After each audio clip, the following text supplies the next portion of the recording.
ಚಿಕ್ಕಬಳ್ಳಾಪುರ ಜಿಲ್ಲೆ ಶಿಡ್ಲಘಟ್ಟ ತಾಲೂಕು ಜಂಗಮಕೋಟೆ ಹೋಬಳಿ ಬಳಿ ಕೈಗಾರಿಕೆ ನಿರ್ಮಾಣ ವಿರೋಧಿಸಿ ಹಮ್ಮಿಕೊಂಡಿರುವ ಹೋರಾಟ 45ನೇ ದಿನಕ್ಕೆ ಕಾಲಿಟ್ಟಿದ್ದು ನಾವು ಭೂಮಿ ಮಾತ್ರ ಬಿಟ್ಟುಕೊಡೋದಿಲ್ಲ.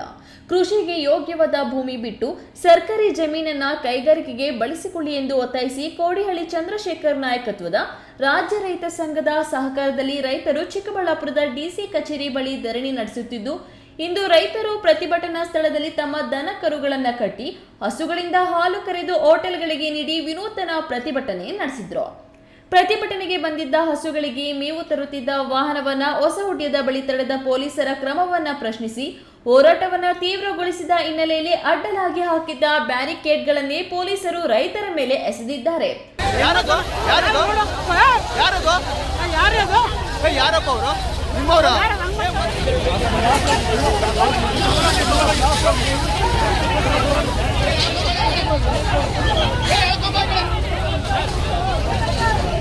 ಖಾಸಗಿ ಉಡುಪಿನಲ್ಲಿ 4 ಜನ ಪೊಲೀಸರು ಹೋರಾಟಗಾರರ ಮಧ್ಯೆ ನುಸುಳಿ ಗಲಾಟೆ ಕಿತ್ತಿದ್ದಾರೆ. ಇಬ್ಬರಿಗೆ ರಕ್ತಗಾಯವಾಗಿ ಚಿಕ್ಕಬಳ್ಳಾಪುರ ಜಿಲ್ಲಾ ಸರ್ಕಾರಿ ಆಸ್ಪತ್ರೆಯಲ್ಲಿ ಚಿಕಿತ್ಸೆ ಪಡೆಯುತ್ತಿದ್ದಾರೆ. ಈ ವೇಳೆ ಮಾತನಾಡಿದ ರಾಜ್ಯ ಕಾರ್ಯಾಧ್ಯಕ್ಷ ಬೈರೇಗೌಡ, ಕಳೆದ 45 ದಿನಗಳಿಂದ ಹೆಂಗಸರು ಮಕ್ಕಳು ಸಮೇತ ನಮ್ಮ ಫಲವತ್ತಾದ ಭೂಮಿ ನಮಗೆ ಬಿಡಿ ಎಂದು ಒತ್ತಾಯಿಸಿ ಪ್ರತಿಭಟನೆ ನಡೆಸುತ್ತಿದ್ದೇವೆ. ಸರ್ಕಾರ ರೈತರನ್ನ ಕಾಪಾಡುವ ಬದಲು ಕೈಗಾರಿಕೆಗಳಿಗೆ, ಕಾರ್ಪೊರೇಟ್ ಕಂಪನಿಗಳಿಗೆ ಮಣೆ ಹಾಕುತ್ತಿದೆ.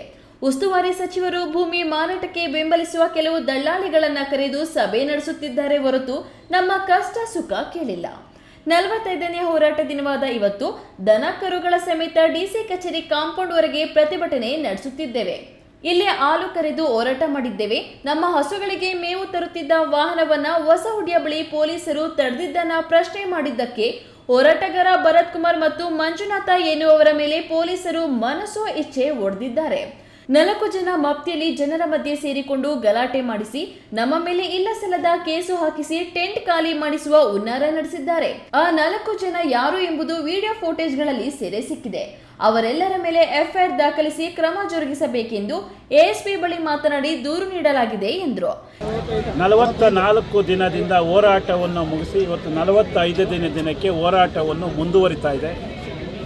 ಕೆಡಿಬಿ ಕೈಗಾರಿಕಾ ಉದ್ದೇಶಕ್ಕಾಗಿ ಭೂಮಿಯನ್ನು ಸ್ವಾಧೀನಪಡಿಸಿಕೊಳ್ಳುವ ವಿಚಾರವಾಗಿ ಹೋರಾಟವನ್ನು ಮುಂದುವರಿತಿರುವಂಥ ಸಂದರ್ಭದಲ್ಲಿ ಮಾನ್ಯ ಉಸ್ತುವಾರಿ ಮಂತ್ರಿಗಳು ಇದುವರೆಗೂ ಕೂಡ ಸೌಜನ್ಯಕ್ಕಾದರೂ ಕೂಡ ಇಲ್ಲಿ ಭೇಟಿ ನೋಡಿಲ್ಲ. ರೈತರನ್ನ ಭೇಟಿ ಮಾಡುವಂಥದ್ದಾಗಿರ್ಬೋದು, ಇನ್ನೊಂದು ಕಡೆ ಮಂತ್ರಿಗಳನ್ನ ಭೇಟಿ ಮಾಡಿಸೋದಾಗಿರ್ಬೋದು, ಅಥವಾ ಅಧಿಕಾರಿಗಳನ್ನ ಭೇಟಿ ಮಾಡಿಸೋದಾದರೆ ನಾವ್ಯಾರು? ಮೂಲ ರೈತರಲ್ವೇ? ರಾತ್ರಿ ಹಗಲೆನ್ನದೆ 44 ದಿನದಿಂದ ಕೂಡ ನಮ್ಮ ಹೆಣ್ಣು ಮಕ್ಕಳು ರಾತ್ರಿ ಹೊತ್ತು ಇಲ್ಲೇ ಮಲಗಿ ಹಾಲು ಕರಿಯೋಕ್ಕೆ 3 ಗಂಟೆಗೆ ಹೋಗ್ತಾ ಹೋದಂದರೆ ಯಾವ ಇದು ಸಂಸ್ಕೃತಿ? ಉಳ್ಳವರಿಗೆ 20 ಎಕರೆ 30 ಎಕರೆ ಬಿಟ್ಟಿದ್ರಲ್ಲ, ಬಡ ರೈತನಿಗೆ ಬಸವಪಟ್ಟಣದ ಒಬ್ಬ ರೈತ ಇವತ್ತು ಪೊಲೀಸ್ ಇಲಾಖೆಯನ್ನು ಇಟ್ಕೊಂಡು ನಮ್ಮ ರೈತರ ಮೇಲೆ ಮ್ಯಾನ್ಯಲ್ ಮಾಡಿರೋದೆ ಕೈ ಹೊಡೆದಿದ್ದಾರೆ. ಅವ್ರ ಮೇಲೆ ಕಾನೂನು ರೀತಿಯಲ್ಲಿ ಆಕ್ಷನ್ ತಗೊಳ್ತೀವಿ ಅಂತೇಳಿ ಈಗ ಸಂಬಂಧಪಟ್ಟಂತ ಅಡಿಷನಲ್ ಎಸ್ ಪಿ ಅವರು ಇವತ್ತು ನಮಗೇನು ಮಾಹಿತಿಯನ್ನು ಕೊಟ್ಟಿದ್ದಾರೆ. ಇನ್ನು ಇಂದು ಡಿಸಿ ಕಚೇರಿಯಲ್ಲಿ ಉಸ್ತುವಾರಿ ಸಚಿವ ಡಾಕ್ಟರ್ ಎಂಸಿ ಸುಧಾಕರ್ ಕೆಡಿಪಿ ಸಭೆ ನಡೆಸುತ್ತಿರುವ ಹಿನ್ನೆಲೆಯಲ್ಲಿ ಕೈಗಾರಿಕೆ ಪರ ವಿರೋಧಿ ರೈತ ಬಣಗಳು ಹೋರಾಟ ತೀವ್ರಗೊಳ್ಳುವ ಹಿನ್ನೆಲೆಯಲ್ಲಿ ಪೊಲೀಸರು ಡಿಸಿ ಕಚೇರಿ ಮುಂದೆ ಸುಮಾರು ಅರ್ಧ ಕಿಲೋಮೀಟರ್ ಉದ್ದ ಬ್ಯಾರಿಕೇಡ್ ನಿರ್ಮಿಸಿ ರೈತರನ್ನ ತಮ್ಮ ಟೆಂಟುಗಳಿಂದ ಹೊರಗೆ ಬಾರದಂತೆ ತಡೆದು ದಿಗ್ಬಂಧನ ಹೇರುವ ರೀತಿಯಲ್ಲಿ ಪೊಲೀಸರು ಭದ್ರತೆ ರೂಪಿಸಿದ್ರು.